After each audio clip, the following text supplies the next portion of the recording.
Хайгли көндүслар, сезне белән әкият сөйләмә тапшыруның яңа чыгарылышы. Һәм без бүген сезгә дә, безгә дә бик үк таныш булмаган яңа һәм кызыклы әкият турында сөйләшәбез. Ул 11-нче Әхмәт дип атала. Әлеге әңгәмәдә катнашачак бүген Рәмзия, Илсияр һәм мин Камилә. Кызлар, мин әлеге әкият буенча кыска гына сораулар төздем. Әкият үзе бик озын, аны айкап-чайкап чыга торган түгел, 15 тапкыр буташып дәсен. Бик озын, бик. Анда бөтенесе бергә кушылган. Шуңа күрә без бу әкиятне ничектер системага салып, сораулар буенча кыскартыбрак кына карап чыгачакбыз, ләкин ул бик кызык. Димәк, булган икән ир белән бер хатын, буларның булган 10 малайлары. Көннәрдән бер көнне булар торганнар да, җыелганнар да чыгып киткәннәр. Тапканнар булар 11-нчесен, һәм моңа ан абыйлары бар икән турында әйтмәннәр. 11 ничәдер еллар буе. Бер тапкыр ялгыш кына бу малай абыйлары турында ишеткән, юк, бер абыйында юк дигәннәр. Яңадан ишеткән, юк, бер абыйында юк дигәннәр. Һәм инде ул 3-нче тапкыр җылый сыйга качтын. Шул син 11 абыйым бар, 10 абыйым бар, алар чыгып киткәннәр, без сиңа әйтми генә тордык моның турында. Менә бу моментта истә калдырсагыз була, теге алма агачыннан ерак тәрәгәми, булары да алдакчы, малайлары да алдакчы, шулай булачак. Истә калдырыгыз монсын. Димәк, малай чыгып китә абыйларын эзләргә, чыгып китә, барып кирә бер әбинең өенә. Ул котышкыч ямсыз әби була. Кешегә килеп керә, тагын ашарга сорый. Һәм кунып та кала әле. Һәм йоклый кала, әбинең җен малайлары кайтып керәләр. Кайтып кергәчтен булар танышалар. Танышкачтын булар әйтәләр: "Менә безнең шәһәр читендә бар 10 батыр. Без аларны беренчектә җиңә алабыз. Шуларны җиңсәк, патшаның 11 кызын үзебезгә хатын итеп алыр диделәр." Һәм Әхмәт, бу наверное минем абыйлардыр дип уйлый да. Булар белән килешү төзергә уйлый. Һәм әйтә җеннәргә: "Сез миңа акча бирегез, күп итеп. Анда юлга әзерләгез дә мине, чыгарып җибәрегез, мин барам, үзем җиңәм аларны" ди. Тегеләр әйтәләр: "Тукта башта көрәшәбез", көрәшәләр, бу чынлап та бик текә булып чыга. Һәм чыгып китә бу абыйларын эзләп, аларны эзләп таба. Аларны эзләп тапкачтын үзенең аларның энеләре булуы турында әйтә. Һәм менә анда китә инде бу Әхмәтнең многоходовочкалары, чөнки ул тегеләр абыйлары янына барды, алар белән килеште, кире кайтты пәриләр янына, пәриләргә әйтә: "Һә барып аларны үтерәбез" ди. Пәриләр белән килешеп абыйлары янына бара, һәм абыйлары янына баргачтын пәриләрне үтерә. Үтерә патша сарае янында. Буларның аны нишли? Әле ул бит анда менә башта берсенең башын кисеп төшерә, аннары икенчесенең башын кисеп төшерә, өченчесенең һәм ул әкиятә шулай тәфсилләп язылган, тәмләп язылган менә шул момент. Менә моны ничек балага укымак кирәк. Мин бу әкиятне укыганда мин гомумән дидер боевик караган сыман. Була бит әле шундый мин нәрсә белән чагыштырырга да белмим. Ул Marvel, ул һичшиксез Marvel, чөнки анда ничәдер вселенная, бер вселенныйдан икенчесенә китәсен, бер диюсе икенче диюгә алып китә. Ул диюнең аты бар, аның тыяклары алтын, ул ат янына сикер китәсен, теге алтын шитлектә торган кыш янына.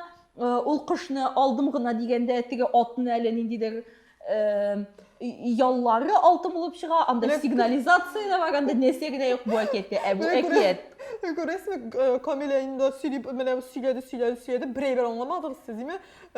Анда әкият тулысынча шундый. Менә мин шундук сезгә әйтәм, менә безнең монда аста ссылка калдырылган, ул әкияткә, сез аны укыганда, мин сезгә сразу киңәш бирәм.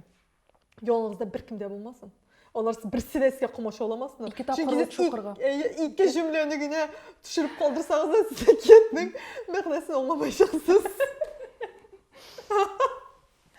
Бу дөресен әйткәндә, менә бу Әхмәт турында миндә ниндидер головорез кебек шундый, ул ниндидер Джон Уик. Чөнки ул анда бөтен кешегә кирәк, бөтен кеше аның белән нәрсәдер эшләргә тели, ниндидер аңа кемдер үтертергә, кемнедер талаттырырга, кемнәндер нәрсәдер урлаттырырга.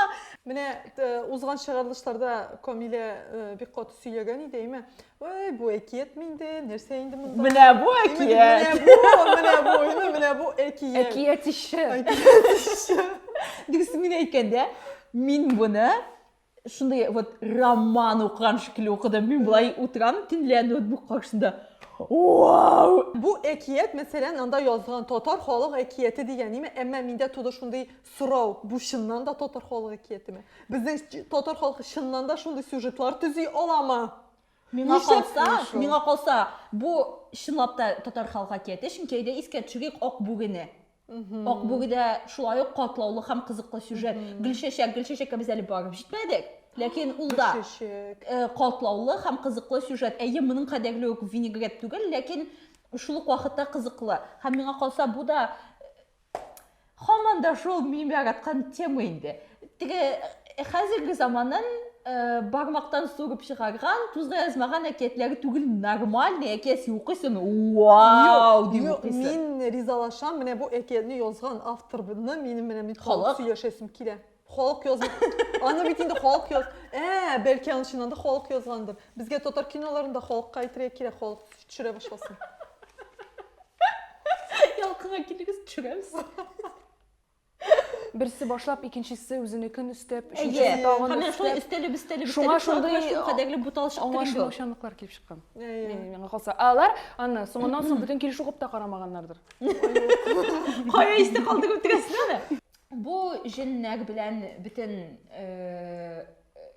моның урлыйсын урлап, төп дию пәриянә кайткачтан, бу дию пәриендә калып тора да һәм булар кыз белән икәү бу дию пәрин үтергә уйлыйлар.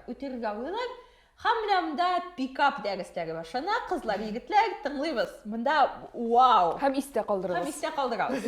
Хәзер егет әйтә: "Син дию син яңа кергән вакытта аңа әйт, мин сине яратам" диген. Һәм син аңа мин сине яратам дип әйткәчтән, ул иреп китәчәк тә, син аңа киләсе сорауны бир, син җаның кая дип сора ди. Һәм ул әйткәчтән без аның җанын юк итәбез һәм ул үләчәк ди. Кыз моны әйткән тыңлый, дию янына килеп утыра, әйе, мин сине яратам дип әйтә. Һәм син җаң кая дип сорый. Дию әйтә, тегендә сибирке тора, шул сибиркедә ди. Бу кыз, булды дип егет янына килеп сөйләде. Егет әйтә: "Ну, конечно, син тупой инде. Каянчык сибиркедә җаң булсын инде, аны ала ярамый." Хәзер булай әйтәсең. Тутасың бу сибиркене, урысың аны матур бер нигә, теге кем ул? Ефәккә кочаклыйсың да, шул кочаклап, җылап, мин сине яратам" дип кочаклап, үбеп утырасың шул сибиркене ди, дию кайтканда. Кыз аптырый инде әлбәттә, ләкин кайта да шулай эшли. Дию кайтып керә, кыз сибиркене кочаклап утыра. Һәм дию әйтә: "Син ни эшлисең" ди. Бу әйтә: "Мин сине шул кадәрле яратам, мин сине сагындым, шул син җаныңны кочаклап утырам" ди инде. Дию әйтә: "Ну, конечно, син тупой, ничек минем җаным сибиркедә булсын, ул анда түгел, хәслим кая икәнен" ди дә, моңа кая икәнен сөйләп бирә. Юк, гомумән бу әкият, бу балаларга укытырган әкиятме? Бу 100% балалар өчен дигән әкият түгел. Минем сезгә сорау бар. Сезнеңчә әкиятнең төп фикере нәрсәдә? Миндә шуны сорамакчы идем, фикер нәрсәдә соң моның? Әкиятнең төп фикере, мин гомумән аңламадым дөресен әйткәндә. Шуңа укырга кирәк әндә Гамсия, кешеләргә. Хәзер уйлап карыйк әле. Әйдә, Илсөяр хәзер акыллы фикер әйтә. Сөйлимме? Әйдә, сөйлә. Сөйлим. Тыңлагыз. Бәлки минем җавабым синеке кебектер. Мин монда әкиятләр буенча вообще беренче профессионал белгеч. Әйдә. Һәм мин сезгә аңлатам. Әкиятнең төп фикере ул син туган җиреннән, ата-аналарыннан аерылган булган килеш, сиңа байлык да, ниндидер мөгъҗизалы хайваннар да, искиткеч яхшы хатыннар да, патша сарайлары да бер нәрсә дә кирәк түгел. Һәм син аны шул бөтен әйбер синдә булып карагач кына аңлаячаксың, чөнки син барыбер өеңне сагыначаксың һәм кире кайтасың киләчәк дигән монда төп фикер. Ставочка, ну шул хатынны алып бит кайтып китеп була. Шул алтын ат белән хатынны да утыртып. Бу шулай метафора. Аңлыйсыңмы? Бу монда мин бәйләнергә яратам, андый вакый әйберләргә. Әйе, мин 100% шулай итеп язган булыр идем, что хатында. Ләкин бу сүрәтләү чарасы буларак эффектны киметер иде. Бу чакта ул менә бөтен нәрсәдән баш тарткан. Только алтын атны ничә булып кайтып киткәндә, менә аны әз генә алып тормыйм, конечно. Ну, алтын чөнки Аны сатып бакчачак. Алтын тыяклы атны. Кайтып киткәндә, шуңа утырып. Ләкин башка бит нәрсәдән баш тартканнар, чөнки менә әтиәниләр сезгә әйтәләрме? Өйдә әтиәниләрегез бар дип. Әйтәләр. Син хәзер генә кирәк ул дискотекалар, матур киемнәр, дуслар сезгә менә картая башлагачтын, өйгә кайтасың килер, әтиәнең белән чәчәсең килер, әйткән иде диярсең. Без булмасбыз. Мин булмам, диләр. Төп Һәм менә шушы төп фикерне, менә шушы су буе әкияткә, ләкин бик матур һәм шундый тонко керткәннәр бу фикерне бу әкияткә, чөнки менә беренче укып чыккачтан инде бит кабуламык бер нәрсә аңлашылмый. Төнлә сәгать 3тә 6 тапкыр укыганнан уянганнан соң, төштә күргәннән соң башка шундый фикер килә. Бәлки шуннан да Камилә мин синең белән килешәм. Ләкин миндә мондый сорау бар. Менә бу бөтен маҗаралар Әхмәт белән генә булган. Һәм бу бөтен матурлыкларны, кызыкларны һәм башка бөтен әйберне аны абыйлар күрми. Ни өчен алар Әхмәт белән кайтып китәргә ризалаша? Алар вообще бу әкияттә кирәкме, кирәк түгелме? Аларның вообще кирәге бар идеме? Алар сюжетны башлап җибәрү өчен. Сюжетны башлап җибәрү өчен, һәм алар хәтта алар ташлап китәләр әтиәниләрен. Әйме? Киттеләр дә оныттылар. Алар анда нишләп йөргән, нәрсә эшләгән, гомумән аңлашылмый. Аларның әтиәниләрен ташлауы шулай ук. Һәм аларның энеләре килгәч, син безнең энебез, тегесе булса, менә без шушы кызны аласы килә, һәм без шуңа карап ятабыз, ничек алырга инде дип куркып дип утыралар да. Янарсан энесе килә, хәзер мин монда барысын да сезгә оештырам, эшлим. Ул алар, әйдә инде Әхмәт, эшлә инде миңа бу кызларны табып бир инде дип, алар кереп, ул аларга ул кызларны китереп бирә. Анарсан алар шул хатыннары белән китереп бирә. Алар өйләнешәләр, шул хатыннары белән рәхәт итеп яшиләр. Анарсан анда инде Әхмәт әллә кайларга барып, әллә күләр белән яшәп кайта. Булар нормаль гына яшәп яталар да. Иң ахырда ул аларга әйтә, булды ди, кайтып китәбез, битте, ташлагыз бу хатыннарыгызны, минем арбада сезгә генә урын бар. Әлбәттә, утыралар да кайтып китәләр. Алар монда, аларның гомумән үз фикерләре юк. Алар ни өчен кирәк булган аңлашылмый. Алар анда ул әкияткә шуннан да менә шулай кертелгән ниндидер образ. Бәлки Камилә син әкиятләрдә спец буларак, аның бәлки шулай ук ниндидер метафорадыр ул. Монда сон менә мин сонны әйтмәкче идем, сонны әйтеп китмәкче идем, истә калганнарымнан дисәм, литература дәресләреннән, әйме? 11 саны аңлата менә ниндидер харизматичный приключенияларга, маҗараларга очрый торган кешене менә шул әкиятләрдә, әсәрләрдә 11 саны белән атарга мөмкиннәр. 11 вәзир бар бит тагын, име? 11 вәзир дә бар. Шундый әйбер әкиятме, 11 вәзир име? Шуннан да Менә шулай дип аңлатылган бу.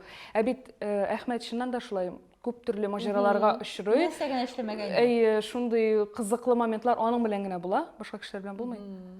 Мин шуңа дип уйлыйм, монда 11 саны бик тә мөһим. Ләкин 11 җин дә бит анда. Менә ансы юк, ярар, әйме, 11 саны ярар. Аңладык, әйме, бу әкиятның без төп фикерен шулай ук аңладык. Әмма бу әкиятне гомумән ник алай озын итеп язырга мин аңламыйм. Бу моны кем укырга тиеш? Мәсәлән, мин үземнең 30 яшымда мин бу әкиятне бит инде укып утырмыйм. Кем менә бу әкиятне укый? Балалар мин моны балалар укыр, моны бәлки менә үсмерләр укыйдыр. Менә мәктәп яшендәге балаларга 5-6 класста вакытта, мәсәлән, мультик карарга әле кызык. Мәсәлән, ниндидер куйшак белән уйнарга шулай ук ниндидер очракларда әле кызык.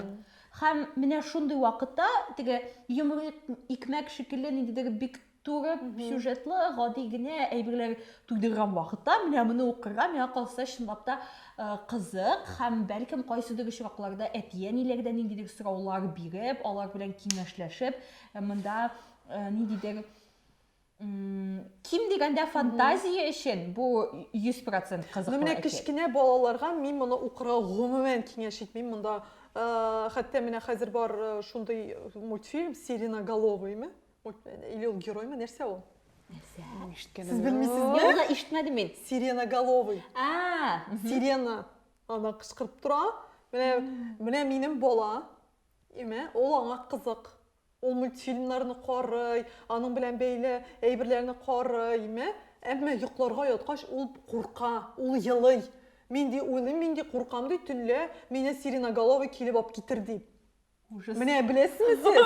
Ул шулай ук, ул начар герой. Аның сирена башында сирена, ул кычкырып тора мәсәлән, име. Менә монда шул, менә мондай әкиятне мәсәлән минем кызга укыйсың икән, име, ул төне буе йоклый алмыйча. Миңа калса 11 яшьлек балалар да, име, бу әкиятне укыганда алар йоклый алмыйчаклар төнлә, әгәр дә ул бик шундай теге бөтен әйберне күңеленә якын ала торган бала булса, ул кызлар тем более миңа калса, бу әкиятне Сексизм. Кызлар тем более түгел Ну, инде. кызлар нежный, балалар кызлар нежный бит инде. Уф, сексистка. Утрам. Сексистка түгел, киресенчә. Киресенчә якын була. Адекватный кеше була. Юк, мәсәлән, минем кызым, мәсәлән, моны мин аңа мәңге ачмыйм да, укымыйм да. Монда каяндыр кемдер үтерә, бу бер нәрсәдә тәрбияләми. Бу, менә син әйткән ул смыслны, ул мәгънәне Аны бик олы кеше генә аңлый ала. Менә әле син аңлагансың, аны хәтта менә İştəligin sen mənə söyləyəgəş, mən şunduq әле аны аңламадым. Бәлки мин дә бер тапкыр укыгач, мен аны мөгаен аңламасын. Чөнки анда син бер тапкыр укып чыккач, син һаман уйлыйсың, кем койда, кем белә шашкан кая җиткән нәрсә бу вообще дигән име. Аны менә аңлар өчен син дөрес әйттең. Аны аңлар өчен кирәктер бер 5-6 тапкыр укып чыгу, ул турыда уйлап йөрү, анализ ясау име. Һәм әлбәттә, смыслы мәгънәсе искиткеч. Әмма моны мәсәлән балалар, шул ук яшүсмерләр дә хәтта аның мәгънәсен аңламайча, ул аларга кызык булачак, ул шундый менә боевик укыган шикелле, аха, Әхмәт герой, Әхмәт крутой, ул текә, миндә шундый буласым килә дигән фикерләр дә турга мөмкин әле хәтта. Чөнки бу вообще ярамый торган әкият балаларга укырга. Мен калсам моны мультфильм итеп төшерсәләр бик кызык булачак бу. Менә ул кызык булыр, әгәр аны ниндидер Мен калсам мультфильм түгел, фильм. Шулай итеп, без әлеге әкиятне балалар өчен түгел дип Мин балаларга бу точно укымагыз. Шул яшүсмерләр, шул 13-12 бәлки. Хәтта ул яшьтә таң Бәлки бу бит татар халык әкияте.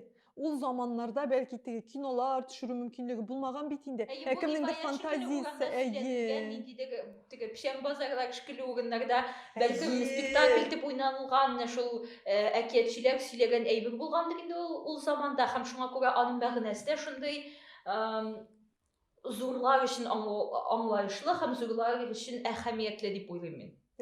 Бул бәлки без кичкенә чакта ишек төбенә чыгып, төрле страшилкалар сөйләшәй бер-беребез белән. Бәлки ул ниндидер шундый шартларда туган, ниндидер бәлки әкият булып чыккандыр. Һәм инде менә фильм менә моннан ясасаң, миңа калса бу шәпкәч татар фильмы булачак, боевик.